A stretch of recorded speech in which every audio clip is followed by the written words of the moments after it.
morning. It is Tuesday, September 8th, 2015. This is your morning edition on I-24 News. Coming up later today, the EU sets quotas for refugees absorption as security concerns rise over the thousands of migrants flocking into Europe. The killing of a prominent Druze leader in Syria has put a rift in the long-held loyalties of Syria's Druze community to Bashar al-Assad. And later on the show, we visit with the DLD Technology and Innovation Exhibition in Tel Aviv and take a closer look at the latest startup trends. Good morning, I'm Yael Levi, and we begin in Europe, where the influx of tens of thousands of desperate refugees fleeing wars in the Middle East and Africa has strained the continent's absorption capabilities near breaking point. Across Hungary's border with Serbia, hundreds were put into holding areas and scuffled with local security forces as the EU grapples with quotas for migrants for each country. German Chancellor Angela Merkel said her country would pledge an additional 3 billion euros to the migrant crisis as most refugees try to reach Germany. But she said also that other European countries must take in more refugees. Now, under pressure, the European Union is readying fresh quotas that would see the two top EU economies take nearly half of the 120,000 refugees to be relocated, under a plan by the European Commission chief that was handed in yesterday. Alongside the deep concern over the humanitarian treatment of the refugees comes also a fear that among those entering Europe's borders are those who would seek to harm it. The emergency measures enabling masses of migrants to enter the bloc with little inspection and background checks offers cover for extremists to cross the border. That lack of security checks has many in Europe very worried that the same forces that produced the mass migration from places like Syria, Iraq, and Afghanistan, Libya as well, would take advantage of the crisis to settle roots and terror cells. That's a concern that clearly stands in the way of thousands simply trying at this point to save their own lives from the war zones the war zone that is the Middle East. I'm joined in studio by senior researcher in the International Institute for Counterterrorism at the IDC, Herzliya, Dr. Amichai Magen. Good morning to you. Good morning, yeah. With us also, I-24 News diplomatic correspondent Tal Shalev. Good morning to you. Good morning. Before we break this down, let's take a look at the following report from Europe and discuss. Monday at Budapest Coleti train station seems like business as usual, but it remains home to hundreds of migrants trying to make their way to Austria and Germany. Dozens standing in line at a time, but not everyone is let onto the next train. When Germany and Austria announced over the weekend that they will be accepting migrants, Hungary supplied them with buses in order to get to the border, but they've since stopped doing so. So what the migrants are doing is buying train tickets for these civilian trains. And officials told us they do save several compartments on every train that heads in that direction for the migrants to board. Many of them look like this, overcrowded, loud, with babies sleeping on their mothers' laps or even on the floors. Many now making their way to the neighboring countries just want to get out of Hungary, whose government is eager to see them leave. Some were afraid they will have to stay because of regulations.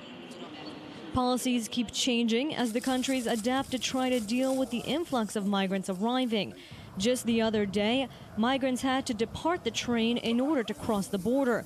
Now there's no need to get off. Now it's different because the border is open so far that the refugees can go by train directly from Budapest to Austria, and there are many direct trains, so it isn't necessary anymore to go to Hegyeshalom to change train here or to sleep here.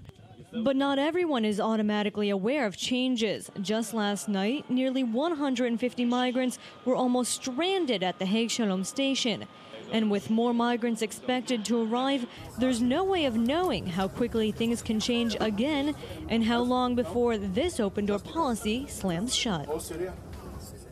We're going to go live now to Hegyeshalom on the Hungarian-Austrian border, where I-24 News correspondent Mirav Savir is standing by. Mirav, good morning to you.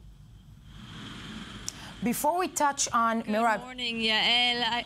And before we touch on the refugees and these harrowing personal stories, there is a plan by the EU, or supposedly a dispensation plan of quotas that countries are now beginning to understand they have to receive several numbers. Where does that stand right now?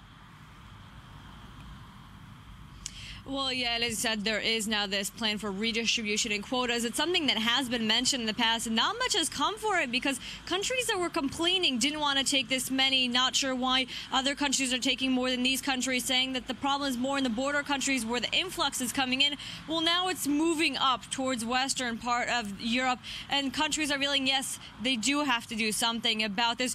Germany taking in 40,000, France 31,000 as part of this quota system that will relocate about 160,000 migrants. Now, these numbers can change and can always change, and you never know. You can't say only 160,000 will be relocated. As we're seeing, the numbers keep increasing, and how do you control it at just that? And we're sitting here, as you said, on the border, and we're talking a little bit about security concerns. Well, here are the security concerns on the ground. Just about a week ago, if you all remember, there was the problem of human smuggling and finding those 72 decomposed bodies in a refrigerated truck. If you can see behind me, there is a police car sitting right there. There's a similar one sitting in the entrance from Austria into Hungary.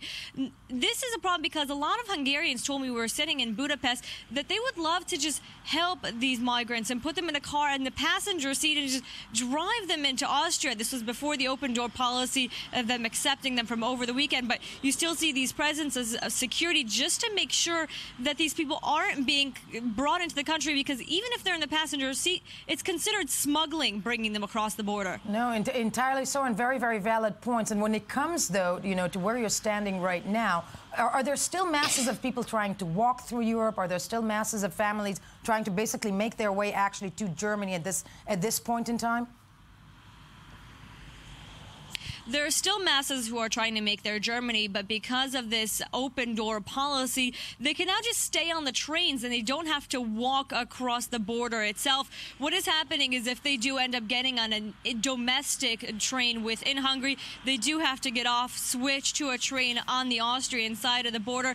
But even that, a lot of people are saying they're not sure how long it's going to last, because it all depends on Austria and how much longer they're willing to accept migrants in the free flow that's coming in right now. Entirely so, Merav. I hope you can stay with us for the remaining of the story.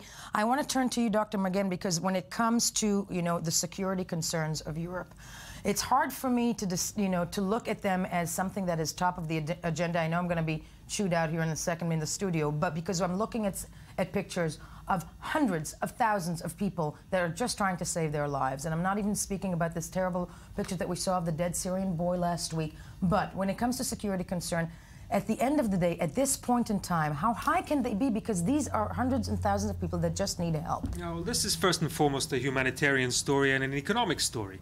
And I think the vast majority of people coming across the border are, as you correctly say, they're just trying to improve their lives. Right. However, but there are concerns. There are serious concerns, and I think we should divide them into short-term concerns and longer-term concerns. The short-term concerns is that we know, even before this current tsunami, right, that groups like ISIS and others are trying very deliberately to infiltrate Europe, to establish fundraising networks, training camps, recruitment institutions, and to send more and more foreign fighters from Europe to fight in Libya, in Syria, and Iraq. So we know that is going on. Right. And just yesterday we had a report from ISIS spokespeople saying that they have already managed to send thousands of operatives into Europe. There's also an organized crime component here, because this is an industry. We have to look at the political economy of this. There's a lot of money to be made in smuggling. Well, as Merav mentioned, what we saw with the dead people, with the dead refugees in a truck, as we saw the people from Turkey are paying their entire life savings. Exactly. And the fear is that the terrorist organizations that are also economic organizations will piggyback on that, and they will,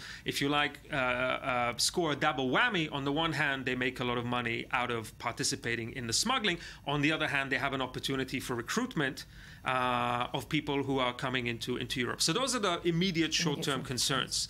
We also have to remember, quite ironically, that the fact that people are fleeing from Syria and Iraq and Libya and are coming into Europe does not mean that they may not hold some of the ideological baggage that comes from these areas of conflict. We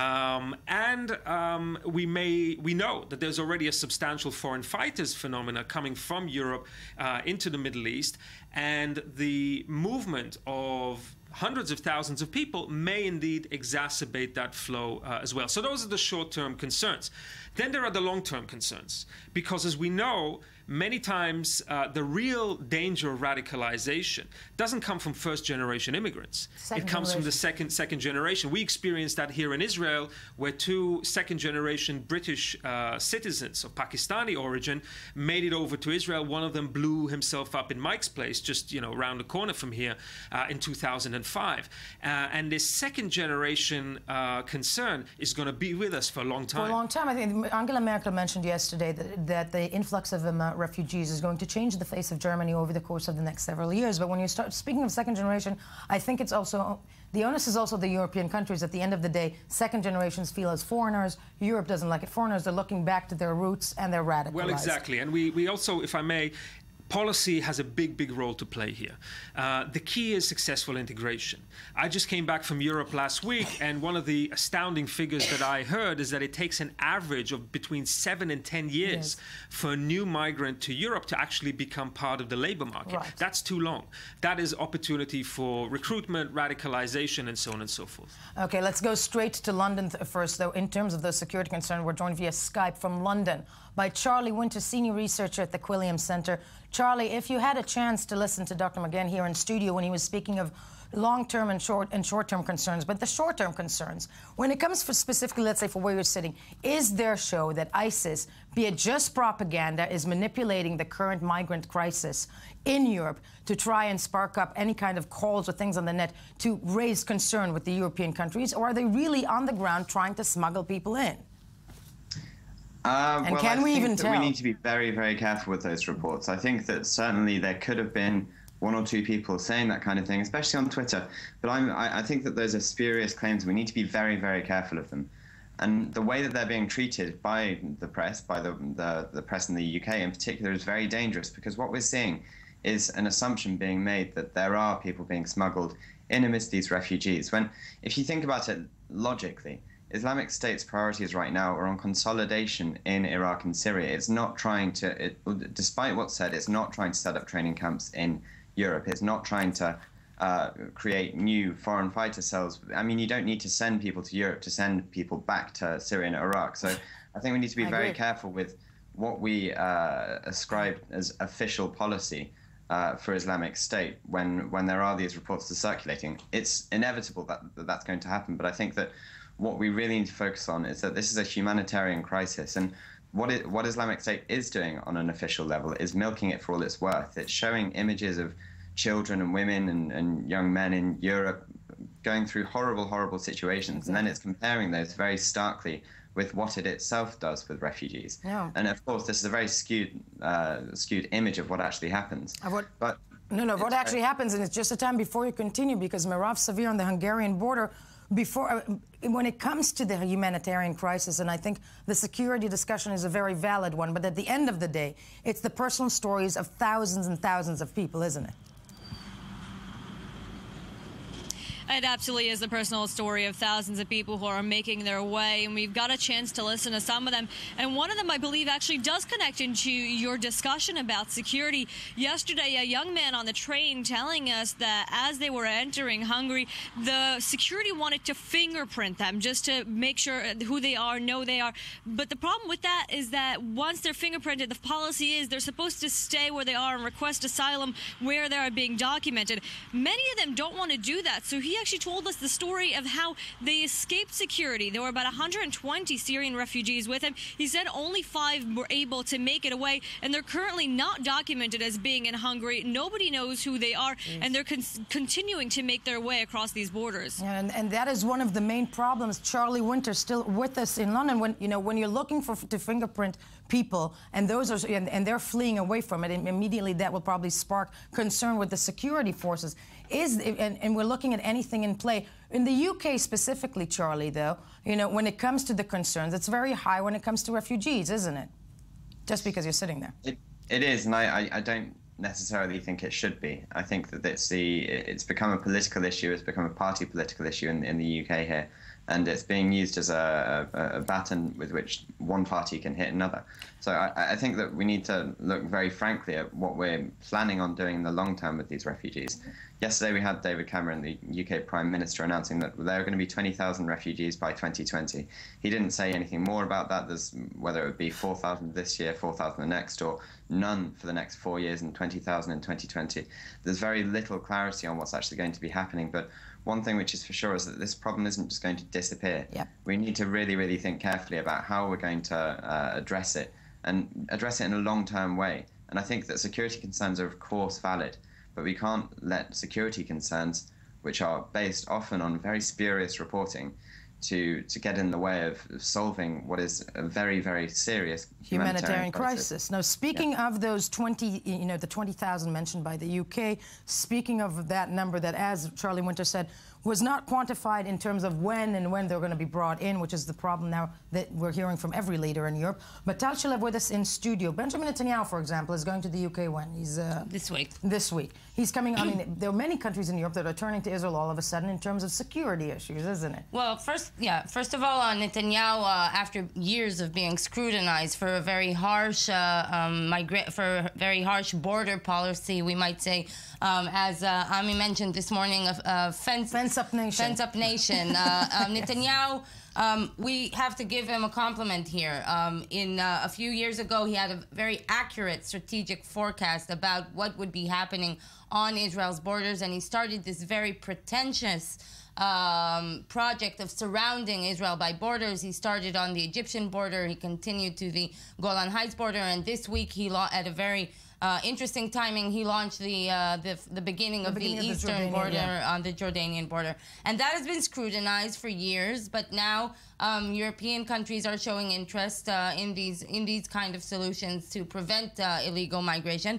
But in many ways, I think the interesting story here in Israel in the past few days is how the bubble, not only in Europe has burst, but also in Israel has burst after years that this horrible war has been going on just next to us. Suddenly, the Israeli public has come to terms with the fact that there is a huge humanitarian crisis. And this also, if the international community was awakened by the photo of Aylan, the 3-year-old Aylan, I think in Israel, much more significant and emotional was the photos of the trains, which of course brought back emotional collective memory of the Holocaust, and this creates this big clash. I think it's even larger here in Israel than in Europe, between the humanitarian instinct to try and help the refugees to the security concerns. This prompted a political debate initiated by opposition leader Isaac Herzog, who said, who called on Israel to open the doors to Syrian refugees. That option was that debate was immediately closed down by Netanyahu.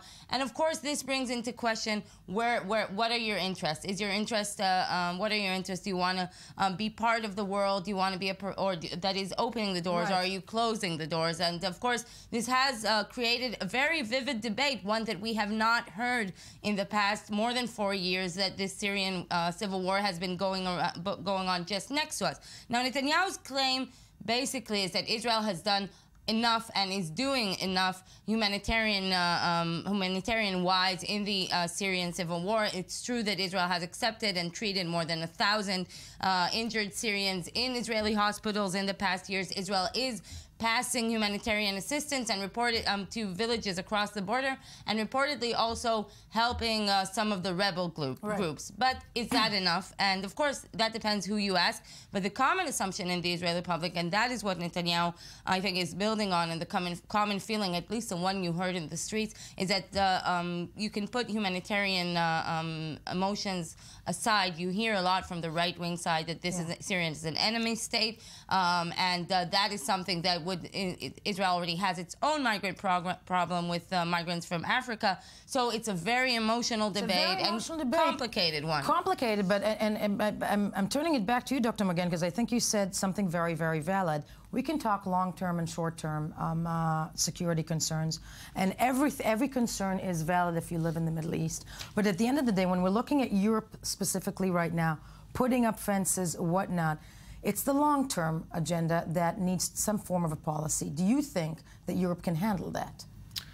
Well, it's the long term, as we said, with the question of successful integration, yes or no, and second generation effects and so on. and so on and so forth. Europe faces a much greater, more complex problem than Israel. One of the few advantages of being such a small state is that we are able to secure our borders. And indeed, Netanyahu has been ahead of the curve on this. Israel has adopted, I think, a much more realistic, I would call it defensive realism, stance in response to the Arab Spring. Europe has not. And as we see happening in Europe now, it is not the European Union that is deciding the debate and deciding how many people are going to go each way, but each individual member state of the European Union has its own internal debate and has its own dilemmas. So we can't even speak about Europe as a collective. And the idea that you can somehow build a fence around Europe and create a sort of a fortress Europe and keep these people outside, I think is spurious. Let me just mention that there could be a very dangerous backlash effect. So it's obvious that the vast majority of people who are going to come are not going to pose an immediate security threat.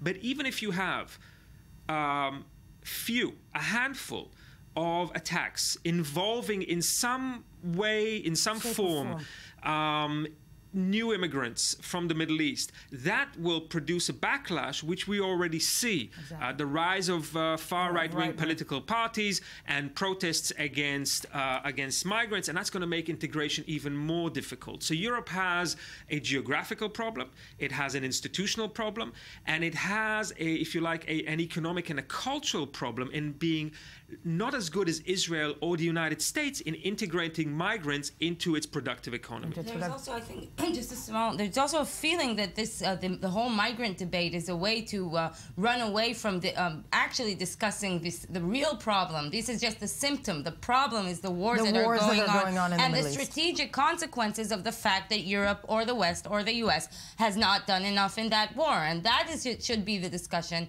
in my opinion, and or not part of the discussion. Definitely part of the discussion when it comes to what's going on now. Definitely something that we're going to be dealing with clearly not just for the next several days, but for the next several years. Thank you all for being here as we move along. Time for Ami Kaufman joins us daily to discuss the news we've missed while scanning the headlines. Ami, take it away. We're going to start with David Cameron and the United Kingdom. David Cameron actually was supposed to announce, he had announced yesterday that he was going to take more refugees, which is what we just talked about. But this headline kind of stole the news, stole the limelight, that he was the first UK Prime Minister to authorize an attack by an unmanned drone outside a formal conflict. This drone attack in August... That made headlines all over Britain yesterday. Yes, so this attack happened on August 21st, and it killed two British people who are part of ISIS. One is a 21-year-old from Cardiff.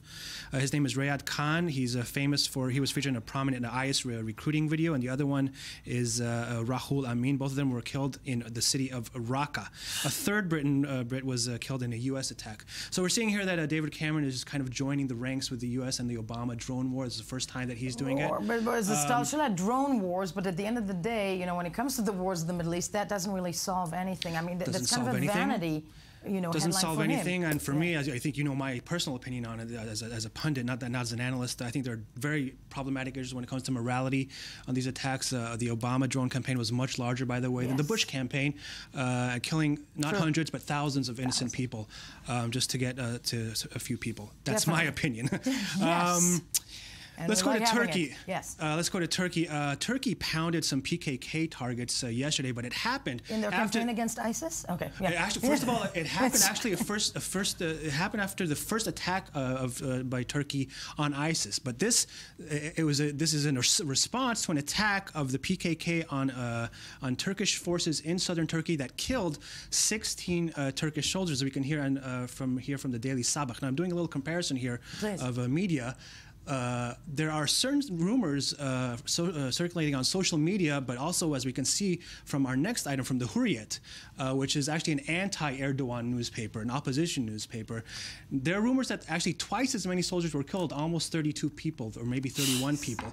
And the opposition parties are asking Erdogan to disclose the real numbers of the attack. And Erdogan apparently is not very happy about that because he might be ashamed. I'm glad we have Dr. Magen actually still in studio. I know I'm stopping you for a second because we're looking at not just what Tal Shalev said, that there is no participation by the international community to try and stop, no boots on the ground, okay, in the Middle East. And then we have this in Turkey, where Erdogan is clearly using, You know, he's using the campaign against ISIS to basically combat security that will create more problems within Turkey, doesn't it?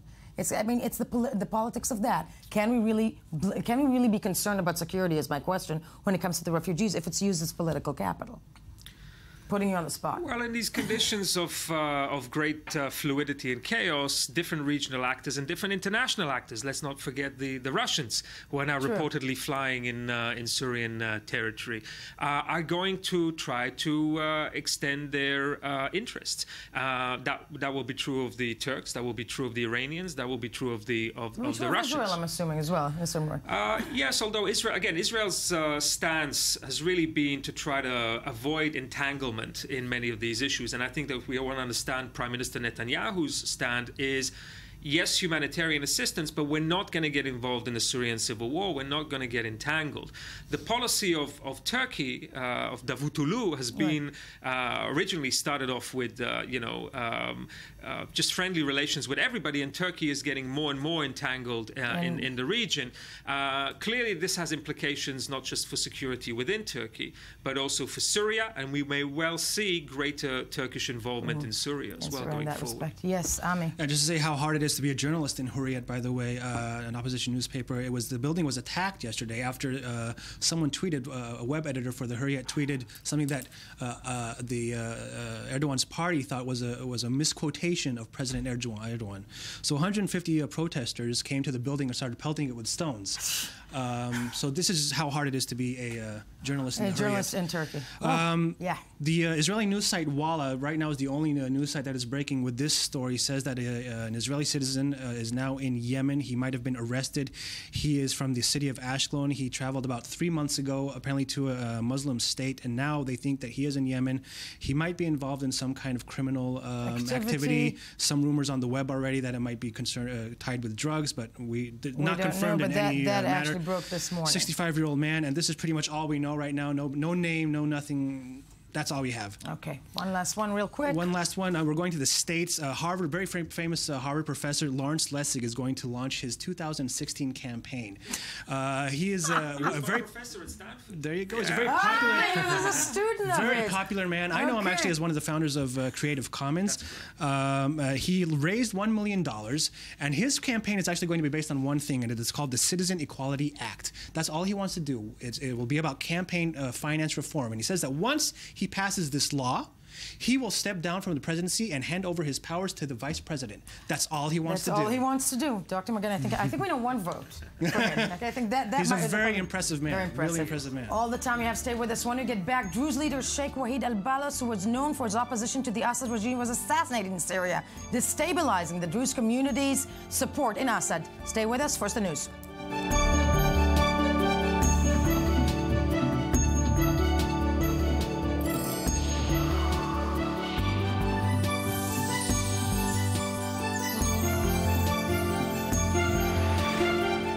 I-24 News on this Tuesday, September 8th, 2015, when it's time to turn our sights to Syria.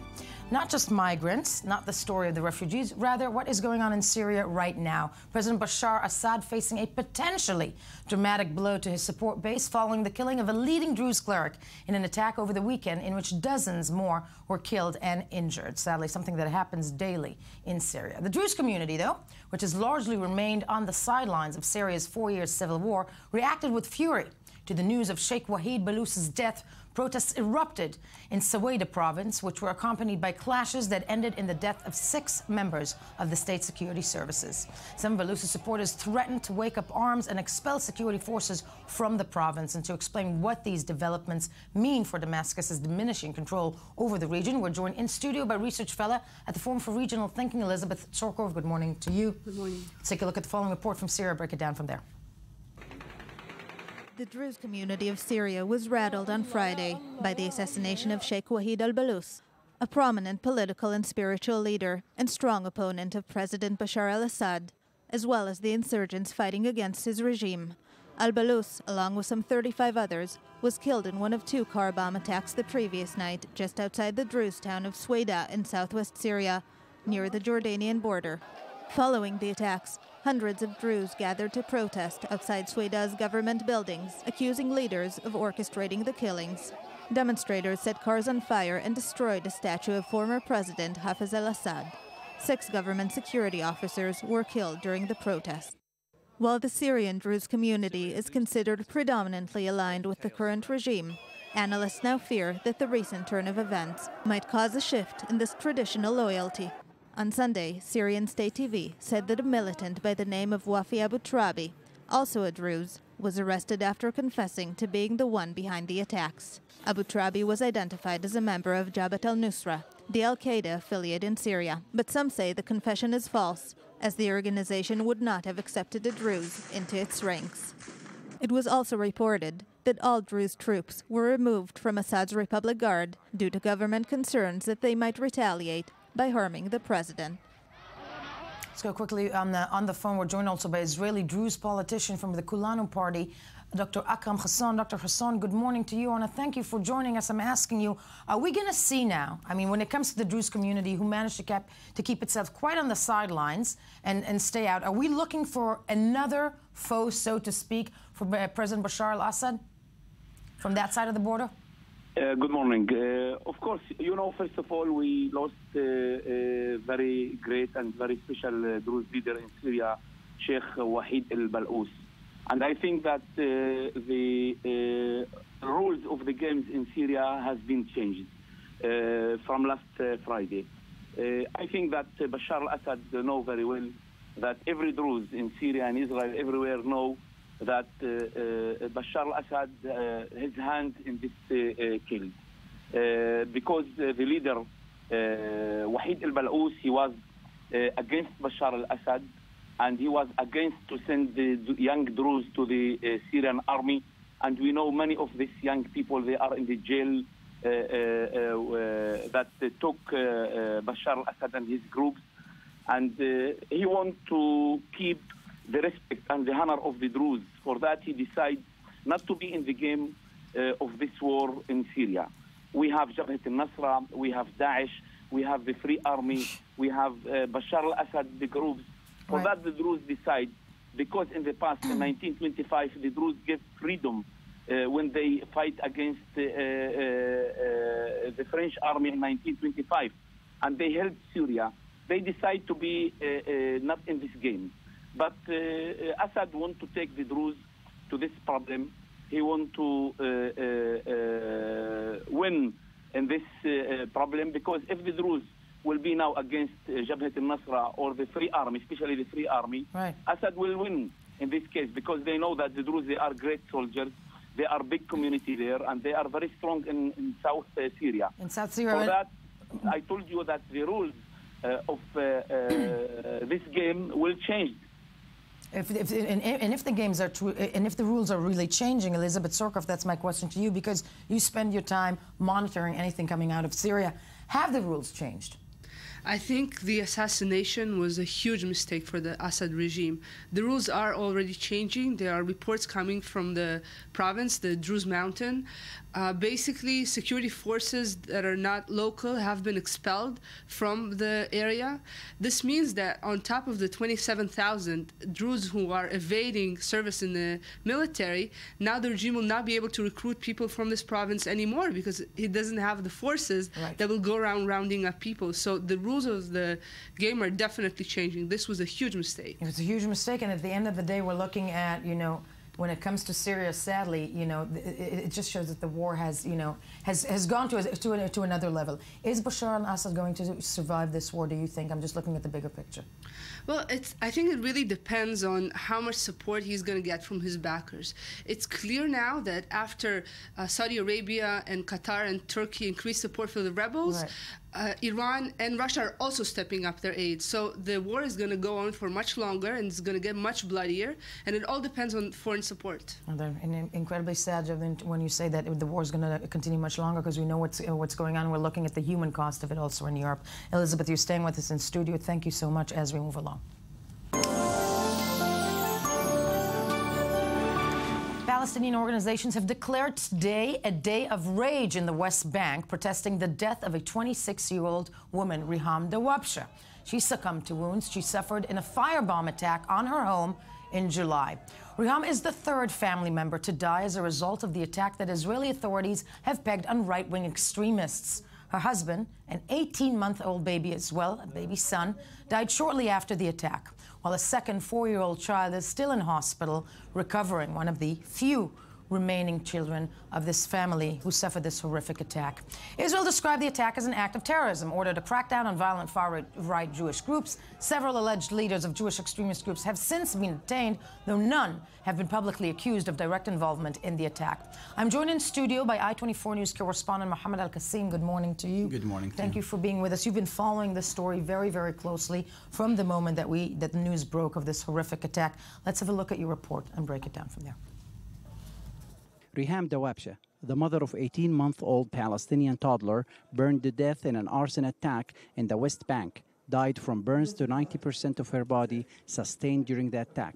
Her death comes nearly 5 weeks since her infant son Ali burned to death, and a month after the death of her husband Saad. Riham died last night with her father Hussein at her side.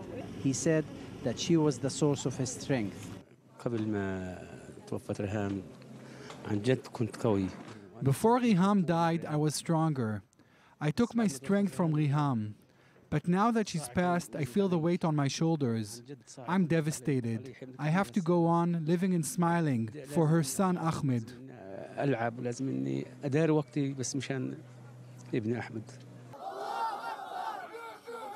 With sadness and anger, thousands of mourners, many waving Palestinian flags, turned out to her funeral in an emotional ceremony attended by Riham's students. Different Palestinian factions also attended in a sign of national unity.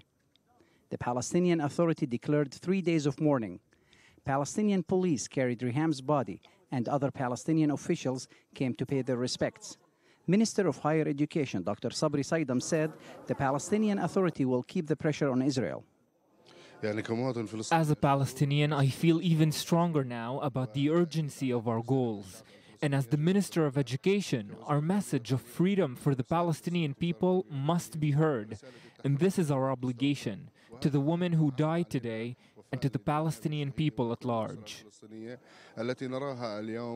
Riham, who worked as a teacher in the local school, was buried next to her husband Saad and her toddler son Ali in her village. Her students and the school principal were emotional.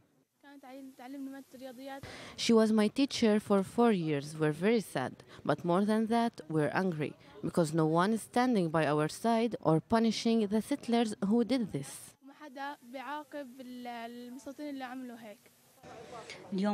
This is a day of terrible loss for our school, for the students, for the fellow teachers, all of us. We've lost one of the best teachers we had.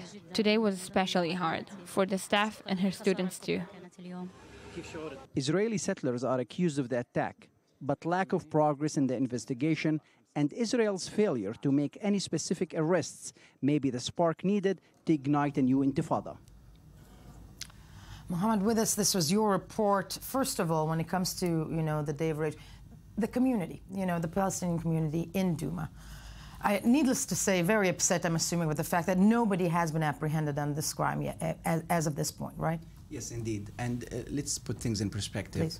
Douma is a very small village, about 3,000 people living in there. They're very upset. They were very sad yesterday, but angry at the same time. And their anger is an anger of 3 prongs. First, it's directed at the Israeli government and the Israeli army that hasn't been able so far to make any arrest. And the investigation hasn't been going at a higher rate speed. But also they're angry at the Palestinian Authority that it hasn't been making or doing enough to pressure Israel to make an arrest or at least do something with the investigation. But now they're calling on a third player, which is the United Nations. They're calling on the international community to step up and take responsibility, maybe putting the pressure on the Israeli army or the Israeli government to make an arrest or do something with the investigation. Or do something with the investigation. Of the family members, the surviving family members, it's just one child that is left alive? Ahmed, 4 years old. He's still at Tel Hashomer Hospital here nearby in Tel Aviv. He sustained 60% burns on his body. He's doing slightly better. I've seen him. We've done a report on him last week. He's talkative. He blames his mom. He calls on his dad and mom always, why aren't they here to see me? I tell you what, his grandfather now has a lot of, a huge responsibility on his shoulders to tell Ahmed what happened to his parents. I asked him, are you going to tell him yesterday? And he said, not now. It's too early to tell him. It's too early to tell him, and we were discussing earlier in the show, because we're looking at refugees going into Europe, whatnot, that people who grow up also with the memories, and that's the tragedy of this region, that grow up with the memories of what was done to them, then will harbor their own feelings about it. My question to you is, when it comes also to Douma and the burning down of houses, there were some people that said that this is getting the press for, rightfully so, as it should. It's a horrific attack. But that whole notion of tag price, so to speak, of Jewish extremists burning down houses of Palestinians in the West Bank is not something that happens rarely, that it happens quite a lot. Is that the case? That's the case, and according to some of the data that we gathered, it's happening more often now than it used to be in past years.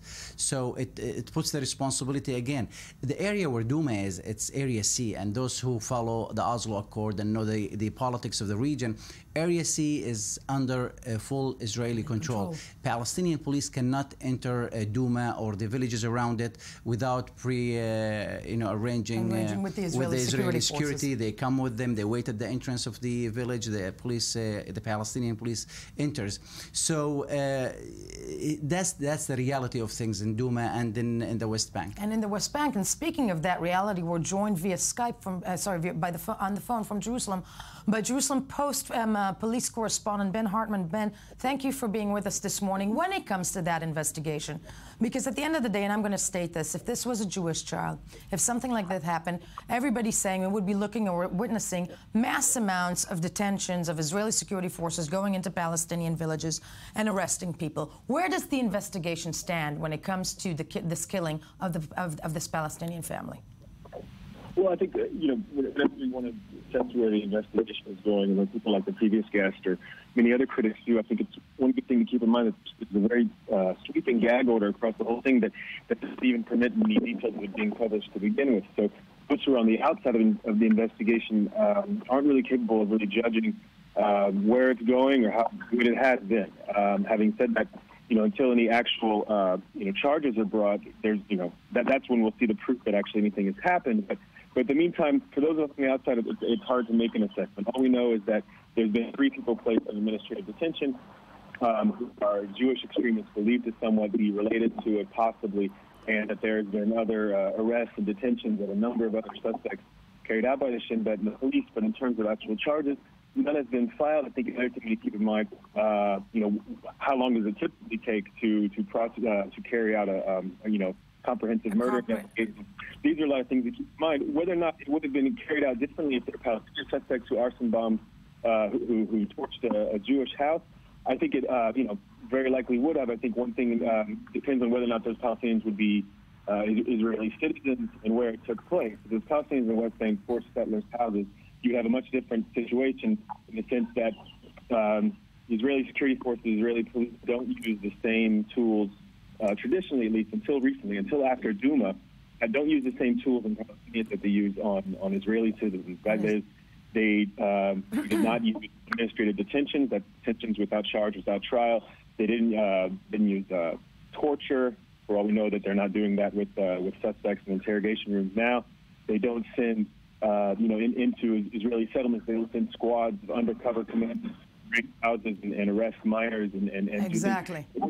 Basically the same tools, let's say the same things in the toolbox that they use against Palestinian suspects, they're not going to use against Jews. They're not going to use it against Jews. No. And a very valid point, but I think at the end of the day we have to remember, again, the death of a family, the death of small children in these quarters. Investigation still going on. Mohammed, thank you for being with us. When we get back, a DLD Tel Aviv Technology Innovation Festival. Stay with us.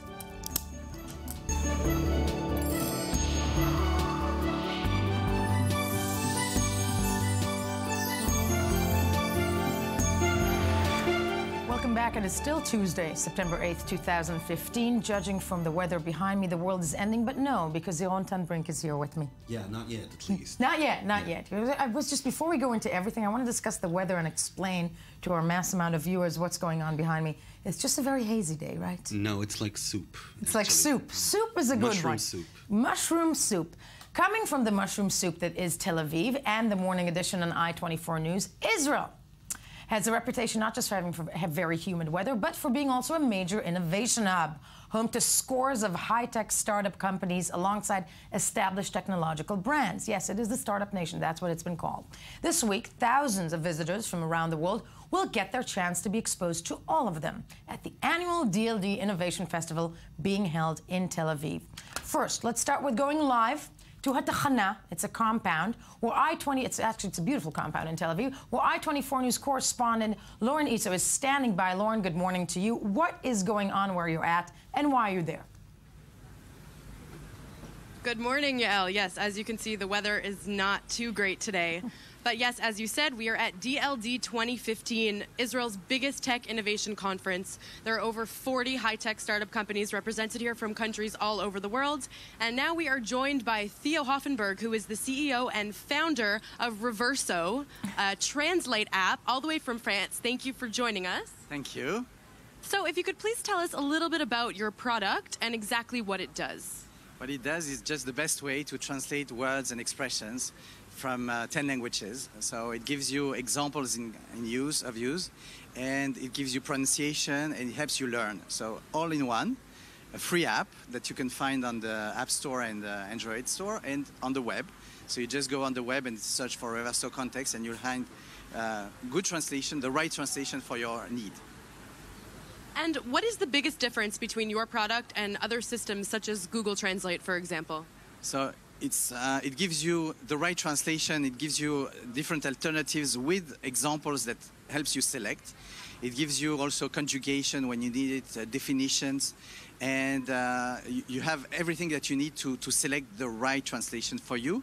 You can type words or phrases like I'd rather or be my guest or things like that, and you'll find Ani Maskim, and you'll have a lot of alternatives with examples to help you select. This is the most important. And what brought you, as I said, you're coming from France, what brought you all the way to Israel, and why did you decide to come showcase your product at this conference? Because Israel is a very challenging country for tech, and so as we think that we have something that has worldwide, we need worldwide exposure, and we want to have this worldwide challenge, and so it's a good place, not too far from France, to find a worldwide audience. Great. Thank you so much for being with us. Now, Lauren, as we can see, Google Translate might have a really tough competitor. Now, Lauren, as you're with us, I'm just wondering, before we go back to you, how many people or how many companies are actually at this expo? Do we know? There's more than 40 companies here from countries all over the world. They don't have an exact number because, I mean, it's just, you should see how many people are here. It's insane. It's insane. Okay, we'll be back with you, Lauren, in a second. Yarontan Brink, the man maybe who has the numbers. Yarontan Brink, who is the chief editor of the Tube magazine, I-24 News. This DLD Expo, people flocking to it from around the world. Is it as important as we think it is? It's very big. Okay. I mean, it's not a big conference regarding big announcements of big tech companies, of new products, but it's a very big networking conference. So people really flock from all over the world to meet each other, to meet Israeli startups, to start and weave connections with the Israeli startup scene. We have, I think, about 40 delegations from different countries coming here. 250 people just from France.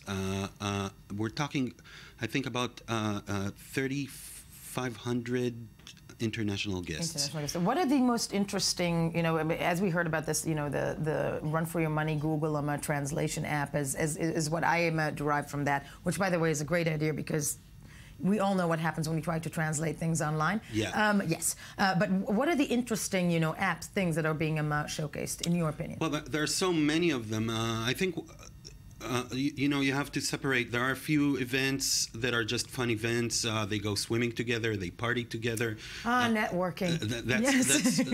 That's a really fun conference. I think the most interesting events are the ones that are indeed open to the public, because what are those? There's Open Startup, where hundreds of Israeli startups participating are opening their doors to the public, and people can just come to the offices and have a tour and hear about what every startup does. Means. There's an Innovation Boulevard on Rothschild Boulevard, where makers of gadgets and all kind of innovations, just present their stuff on the street and people can just walk and take a look. We at the Tube had some super interesting guests from Berlin who came here to talk about like the future of technology and the social implications of it. I think, you know, when you look at Israeli startups, the ones that do the most interesting things are doing very small things. They're doing things about infrastructure. They're doing today, actually, we're going to host in our studio a startup. We're going to talk about it later, I guess.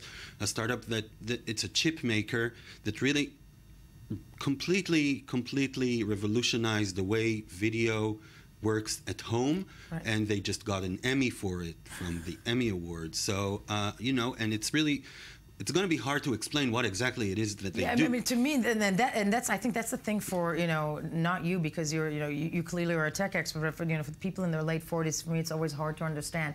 But revolutionize, when you say, you know, completely revolutionize what? The way we watch video, our industry, actually, right? Yeah. Revolutionize how we watch television. Completely. And now, with Israel being, you know, this high-tech nation, if you're looking at, you know, companies opening their doors in that respect, it's leading on the cutting edge of things like that, of revolutionizing industries. Yeah. I mean, one of the hottest startups at the moment is something called the Genie, and they make. Okay, what's the Genie? I think they're presenting a DLD, and I'm pretty sure that I'm actually sure they do. Okay, they're presenting a DLD. They have this kind of it looks like you know, a mini bar water thing that you put on your in your kitchen. Okay. But actually, there are capsules of powder and food that you put in it, and it makes a complete dish in 1 minute. It's not a microwave. It's completely new technology. It's super hot. The world is super interested in it. A lot of investors are pouring in. It's like something on the Starship. It's science fiction stuff. It's really like the exactly. That it makes food. It makes food, yeah. And we've truly so many very interesting startups, like a startup that is. Also like a food tech startup that is producing a system where a very exotic kind of very exotic kind of plant grows inside it and makes fresh juice every day. So it's like your own health bar. No, that's great, because that actually, you know, it goes to the vegan health shanti kind of trend that is sweeping the world, and it's and of course you have big startups like Get Taxi and Move It, and Move It is. What are the big startups presenting then? Move It, you know, Move It is a startup where you can just get your public transportation right.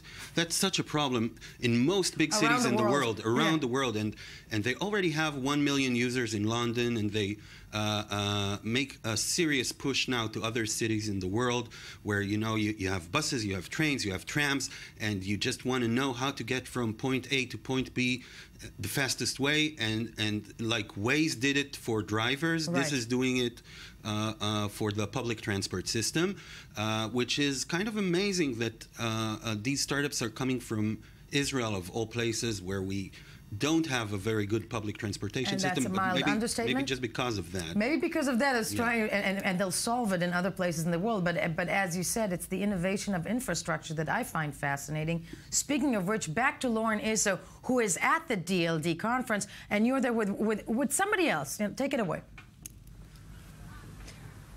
Okay, so we are still at DLD, as you can see. Now we're going to talk to you about an Israeli startup company. It's called 3D Shook. We're joined by Joseph Sarusi and Hector Barebi from the company. Hi, guys.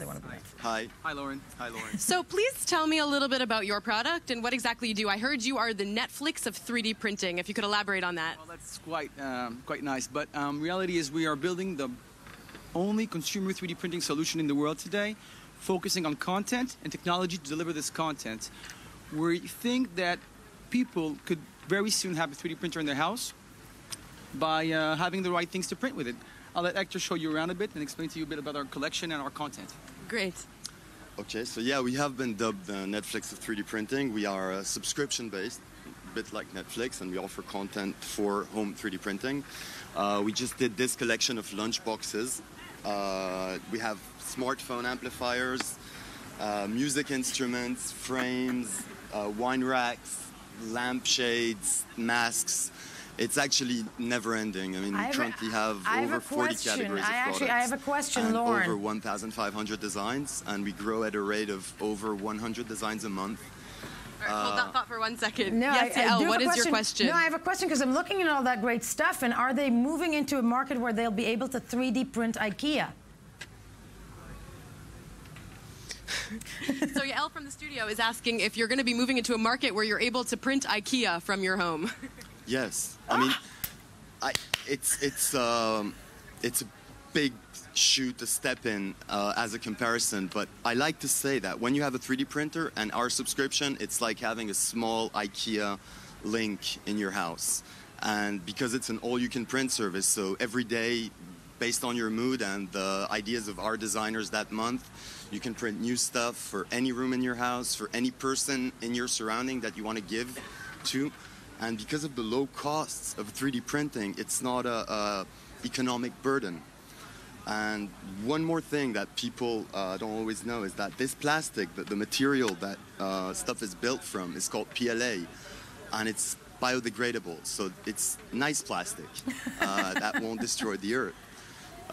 So it adds a little element of fun to it, I think. So you're saving money, you're having fun, you're giving gifts, and you're being eco-friendly. Yeah. So where do you see the future of 3D home printing? Every third house. I'm kidding, but yeah. It should be. I think it should be. When the machines will be fast enough and more services like ours will be out there and more content will be out there, and the options will be even less expensive. Wouldn't it be fun to have a machine at home that makes gifts for you, that keeps making stuff, and every morning is like Christmas, running to the machine and checking, hey, what did I got this morning? Phenomenal. So you're saying that every morning I'm going to be able to wake up and print my own outfit for the day? Well, I wouldn't bet on that in the next 3-4 years, but eventually, yeah, there are companies working on printing fabric, and there are companies today already printing wearables that can be worn right out of the printer. Great. Thank you so much. Very interesting product. Thanks. Lauren, thank you. I really hope in the near future I'm going to be able to print my clothes every morning. Amen. Thank you so much, Yael. Thank you, Lauren. Johan, because you're with us and I'm looking at that 3D printing, and that's fascinating to me. It's amazing. First of all, that's going to break the market of, why did I mention IKEA? Can you imagine? Of course. Can you imagine? Yeah. And you can bet that IKEA are already on it. I mean, IKEA will soon, I'm talking in 20 years, they won't have these huge warehouses. They will just have a huge website where you actually download their designs and you print it at home. So that's going to change. This is as big as the Industrial Revolution. Right. I mean, if we're going to have cheap 3D printers in every home, that means, you can print practically everything, anything. And we've had on the tube many Israeli startups that deal with 3D printing. We even had a fashion designer who designs all her clothes to be 3D printed. And she creates beautiful, futuristic that's looking designs. Into the future. Speaking of the tube, tell me again, when it comes to the Emmy win of the tell me. Valence Semiconductors. That sounds like fun, doesn't it? Yes. Yeah, I mean, it's... Semiconductors, jawohl. Yeah, what they do is they create a chip which enables... They are in a partnership with Sony, Samsung, and They're LG. Already big. Yeah. They're huge, and they are the founders of a new video standard called HD Base T. HD Base T. Okay. Everybody knows HD video. Right. Everybody loves HD video. One of the problems is that now you have a few screens at your home, and you have your computer, and you have your tablet, and you want them all to connect to the same video input with the same video quality. Yes. And you want your devices, your DVD Blu-ray, your game console, you want everything to connect to each other, basically. Right. And what this standard enables is not just that, so you'll have a box somewhere in your house, and then you'll have wires that are up to 100 meter long going behind your wall and into those devices, but it also delivers power, right. Electricity, so no more electricity sockets. Like This is everything is. This is a really huge innovation, and it's becoming a world standard, and that's why they got an Emmy. You know, And that's why they got an Emmy. for technological innovation. And featured on the Tube at I-24 News. That's Tonight. what you need to do Yeah. tonight on I-24 News. Yaron Tanbring, Chief Editor of the Tube, I want to thank you for being with me this Thank you. morning. When we get back, we are going to take a look at the personal lives of politicians on Instagram and what they've been doing thus far this week. Stay with us, of course, as in every morning. First, the news.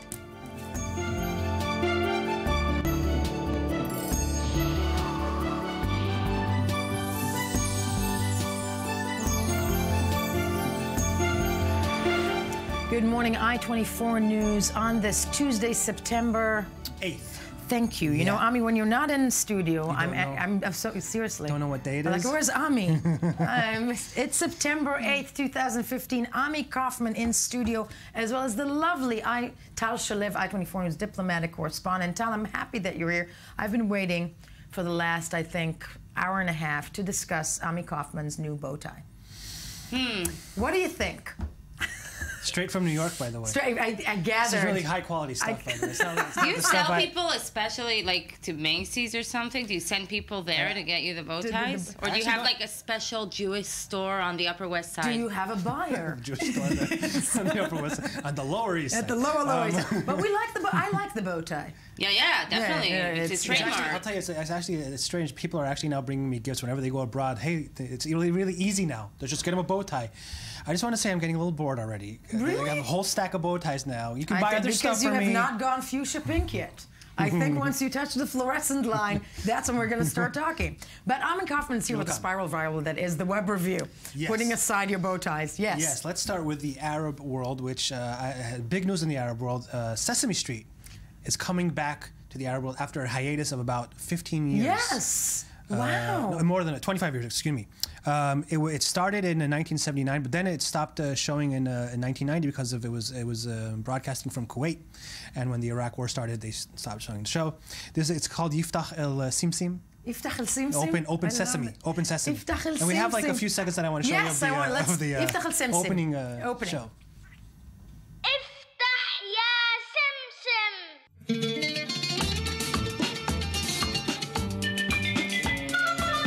افتح يا سمسم أبوابك نحن الأطفال افتح واستقبل أصحابك نحن الأطفال افتح يا سمسم Okay, that doesn't work. see- The Sesame Street without Big Bird. No, but maybe There's something listen. else. There's a guy called Shams. I don't know exactly what kind of Shams. animal he is. But He's a I big think puppet. I'm with Tal on that because we're all connected to Big Bird. But at the end of the day, you have to remember that Big Bird is so 70s, honey. We got to move on. Yeah, we got to move on. And here in Israel, we had what was it? A porcupine or It was something? porcupine. Yeah, It could be it a- never really worked. It didn't never work. really caught No, on. nothing really. Big Okay, Bird left big- some big shoes to fill in. That's true. Ka-ching! Yes, and Off to Australia. This is actually from the Boston Globe, but it's about Australia, about a sheep named Chris. He went missing for a few years, how just can walking you go around. missing with that hair? And nobody was there to shear him, and he broke some records. Apparently, he lost about half of his weight, 40 kilograms. We have some Oh my pictures of the shearing God. itself. Oh my God! Yeah. 40 kilograms of wool. Apparently, that would yield 30 sweaters worth of fleece. They actually brought a guy named Ian Elkins, who is the Australian champion shearer, to take off that thing. To be Australian, And apparently it is to also- have a society that has jobs as such. Yeah. Yes. And apparently they're going to ask to see if it can break a world record, a Guinness World Record. I'm just thinking of that. I'm glad that. I hope they did it before the summer that Europe had. Yes. Yeah, and he was almost about to die that year I'm because sure. he couldn't eat anymore and he couldn't stand on his legs. He was just so heavy. Yes. Two actresses that I really like are, first of all, Meryl Streep, one of the best actresses, but I also like Christina Applegate. She's a very funny comedic actor, and she did this Excuse me, spoof. Married with Children. Married with Children, and many Yes. other things that she did. Yes. She did this spoof for a very fun satirical site called Funny or Die, and it's like the spoof on Lifetime movies, where they do Great. Lifetime, about famous actors. Yes. So she did this one about Meryl Streep, and she playing her horribly, just horribly. Brilliant. And let's take Let's a take a look at it. I'm Julia Child. Bon appetit. Where's my bourbon? Bourbon? Critics agree. Christina Applegate was the wrong choice to play Meryl. I'm not here to take any shit.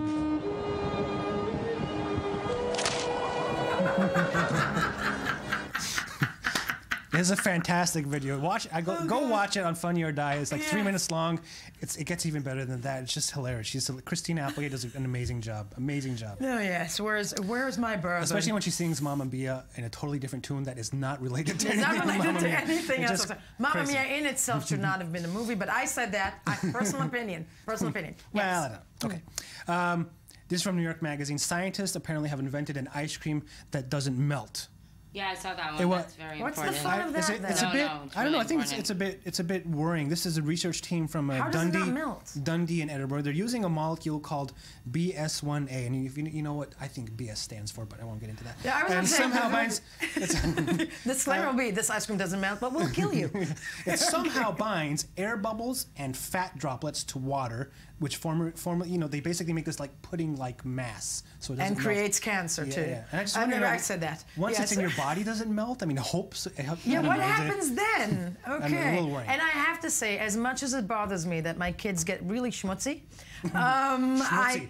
Can you translate that for our schmutzy, viewers? yeah, that would be Yiddish for very dirty. But it's that the whole thing as a kid. Yeah, you gotta get dirty, right? Yeah. Okay. I mean, what kind of pictures are you gonna put on Facebook without your kids getting all... Exactly. Well, grown-ups don't have to get dirty, and they can still like ice cream, right? Just saying, the world isn't just like... the voice of reason. The voice of grown-ups. Listen, we exist too. Very true. Yes. Speaking of Facebook and you know those people who would take those beautiful pictures of pondering and looking into the distance and gazing with those nice captions. Like President Obama. Here's a mocking account from Instagram. It's a hipster Barbie. It's hilarious, and there's a hipster Barbie. Hipster Barbie, and like for this, and they put these weird captions under the Barbie, like "I believe in the person I want to become," and here's the one in the pool where she's be real, be unique, be authentic, be yourself, be humble. She's always looking into the And she's got the black rimmed glasses. And here's the one: could I be any more authentic? And the hat, and yes. The hat. It is this thing has brilliant. over like 1 million followers already. Yeah, This is the relaxing this bath. Is the, she says, this is the booty. I'm feeling blessed to be in such a relaxing bath. And yeah, ping me. Look at that in the dawn. Oh, the great. perfect lighting. I just went surfing. Yeah. No. So it's a really funny. No, that's great because I Highly have a big recommend. issue with hipsters. I'm all for that campaign. Yeah. Very, very good. Yes, and West Point, one of the most famous military bases in the U.S., is where cadets go for training. They have this annual pillow fight for the cadets. But things went a bit wrong this year, and there were about 30 people that were injured.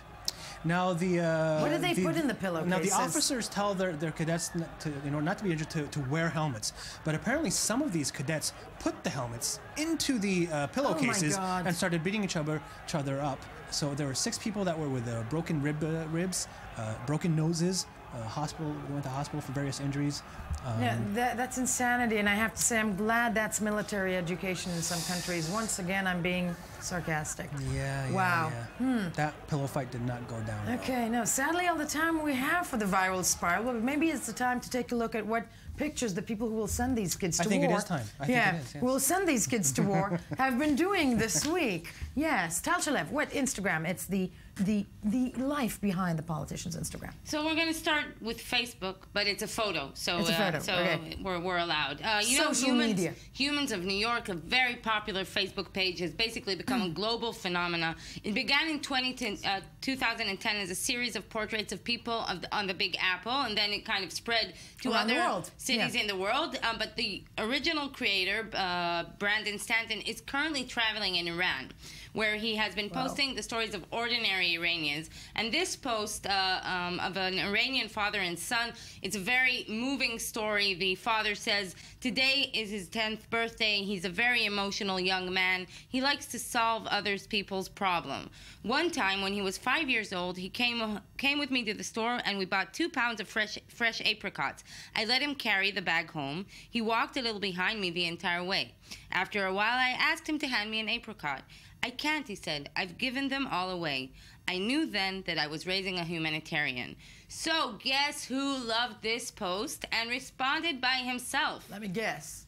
The President of the Yes, United which States. it kind of fits like the whole Iran rapprochement trend. But yes, you know that. How do we know that something has been written by the president himself when it has B.O.? Yeah. B.O., right. So He posts this comment: "What an inspirational story! One of the most fulfilling things that can happen to you as a parent is to see the values you've worked to instill in your kids start to manifest themselves in their actions." And this one really resonated with me.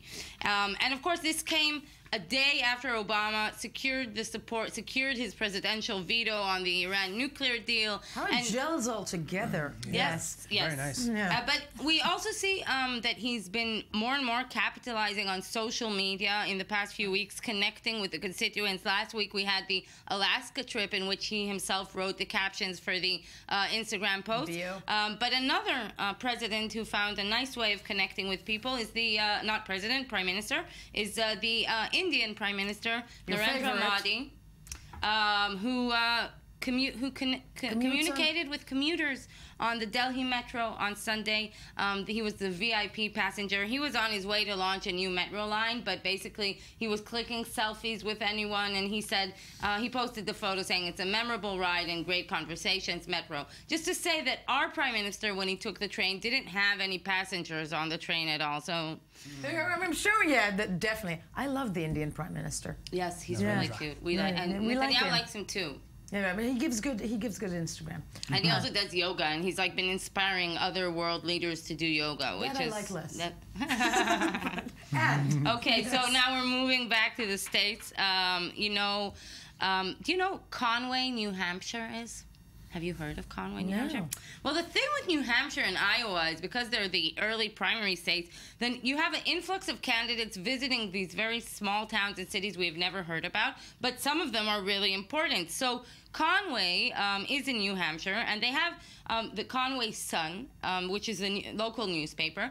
And because they are so used to being frequently visited by presidential candidates, they have this tradition called Icebox One, which is a presidential candidate. Chris Christie visited it this week. Basically, the tradition is that candidates come by, answer questions for the newspaper, and then they sign the refrigerator. It already has autographs by Obama, Romney, and Clinton. Bill. So the feeling is, if you sign this fridge, you may become president. Well, Romney didn't, but yeah. And another person who visited the Conway Icebox One was Rand Paul, who posted a video of it. Let's take a look at the video.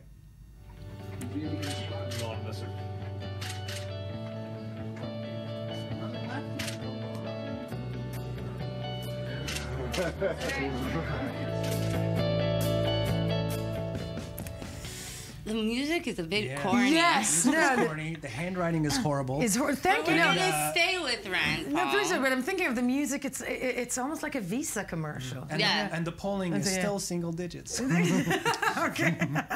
Yes, that's true. But okay, we're going to stay with Rand Paul. Rand launched a new campaign app for smartphones. You can get it. It has two notable sections. The first one is the photo booth section, which allows users to take a virtual selfie with Rand under the hashtag #StandWithRand. And I tried it out for you, just so you could see how it looks. That's fantastic. I love it. I mean, it actually looks like Tal Shalev has this look. I know what you did last night. Of course. It looks more like a photo bomb than a. Yes, it's like a photo bomb. Don't vote for that guy. Vote for her. But guys, you know the problem with such kind of gimmicks today is that it very quickly can turn into a joke. So it turned into a joke, and it's like the latest new way to make fun of Rand Paul. There's another feature on the app I know both of you will really be happy about. It's in like an Easter egg hidden game. It's like a version of Space Invaders, the arcade classic, that features Paul's torch logo shooting rockets at other campaigns' logos. So you can shoot Donald Trump's Make America Great Again, and you can shoot Jeb Bush Jeb, and that's the game. Wow. They video game the elections. They video game the elections. They video game. Okay. I'm going to let that sit because it's just terrifying to me. Yes, it's terrifying to me. And if we could just finish on a serious note, yesterday was Labor Day, and President Obama went to Boston for a major union rally and breakfast on Monday. But there's been tensions between the administration and the labor movement over the trade agenda and the trade agreements with Asia and Europe, recently trade deals. So it was a tense visit, but on his way, Obama is smart. He signed an executive order while he was on Air Force One that would basically force federal contractors to give paid sick leave to their employees. So that was his way of making up. But the White House also posted a video for Labor Day. Let's see what they had to say.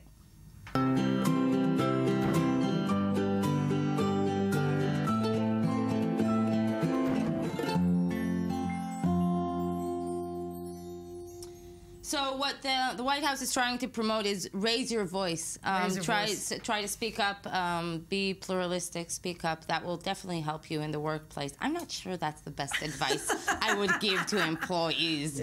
But they're trying to encourage a conversation at the workplace about working conditions and stuff like that. So let's wish them luck. Let's wish them luck on that one. Tal Shalev, fabulous. I'm going to speak up in the workplace and say this is all the time that we had for the show this morning. Ami Kaufman, Tal Shalev, thank you. Don't forget to check us out on, obviously, Facebook, Twitter, all those social networks, I-24 News Morning Edition. And tune in tomorrow morning to start your day with this edition, because that's the place you should be. Thank you.